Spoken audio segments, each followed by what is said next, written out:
Heat 18, we could sort out one or two of the placings here as well in the frame. Bruce Penhall on the inside. At the moment, he is lying clearly in second place. Then we have Scott Autry in grid 2. He's out of contention. Looks like he's out of the World Championship too. Chris Morton is on 8 points, and Kenny Carter on the outside. Carter, of course, one of that cluster of riders on 6 points. So the little lad from Halifax will be looking to gain, what, 2, 3 hopeful points here to make sure of his place in the Intercontinental final. And Carter there angrily waving away a photographer. Must be a bit distracted for him. It's a very, very important race for the young man from Yorkshire. Here we go, Heat 18. And they get a big knock going up to the corner there. It was Carter, and it was Morton who collided with Carter. It was who managed to hold on. Penhall's in front, but Carter has roared around the outside, and into him goes Penhall, and they're both in trouble, and they're going to go down through the fence. In goes Carter, and into goes Penhall. Something really had to give there, and give credit to those riders. It could have been a really ugly one, and Carter is not at all amused by Bruce Penhall, because he did run him in hard, and it is going to be very interesting to see what the referee, Danish official Kjell Christensen, makes of that one. It really was a most hair-raising first lap. Carter on the outside, you can see him and Morton nudge here.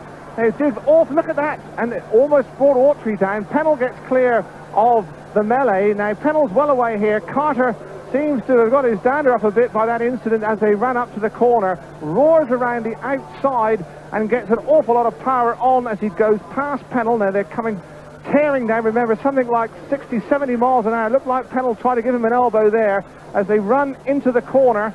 Carter tries to lock back. Penhall's almost down into him, and the pair of them really had nowhere to go here but into trouble. Over they go. Penhall is in fact the last to go. Carter goes down, did well to get off, and so too did Penhall, but it looked as though Bruce Penhall was the rider who caused that, and the referee indeed has agreed with that, and he has excluded him, and that is a dramatic moment. Well, Bruce Penhall doesn't seem to be at all enamoured about that decision. You can see him dashing to the pit phone. The referee has made his decision that he is the cause of the accident. Well, Bruce Penhall's most unhappy about that, and he rushed straight away to go over and make a protest, and he's now talking by phone to the referee, and as soon as he comes out, in fact, here he comes out now, we'll find out exactly what happened. Bruce, what's the decision? Decision that I've been excluded for foul and dangerous riding, but there's nothing I could do about what happened. Kenny came on the corner and passed me, and I wobbled, and there's nothing. He dropped it on me coming into that corner, and I had nowhere to go, and we locked our bikes locked together, and the ref excluded me for foul and dangerous riding, and I think it's unfair. Why do you think it's unfair? Well, because I had nowhere to go. Kenny came and dropped it on me, and there's nothing I could do whatsoever. Nothing. Kenny Carter, your version. Do you think that was the right exclusion of Bruce Penhall?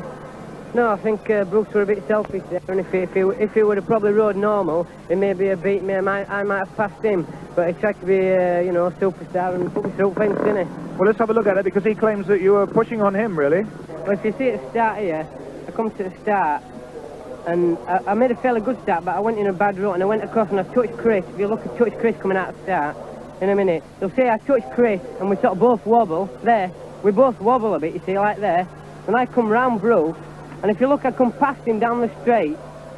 I go wide there. But when I come past him down the straight here, and when I come past him, I'm coming across, coming into the corner, right? If you see there, I'm in front now. Now watch Bruce there, right? Watch Bruce there. He hits me. Now he takes me out and keeps me out. He don't turn, look. Just rode me out all the way, two-wheeling it. It's on television to prove it. I don't have to lie. Nobody has to lie. He's proved it on telly. He just two-wheeled me out, straight out to the fence. If he would have turned out, he would have probably come under me and passed me. But he had to knock me off, didn't he?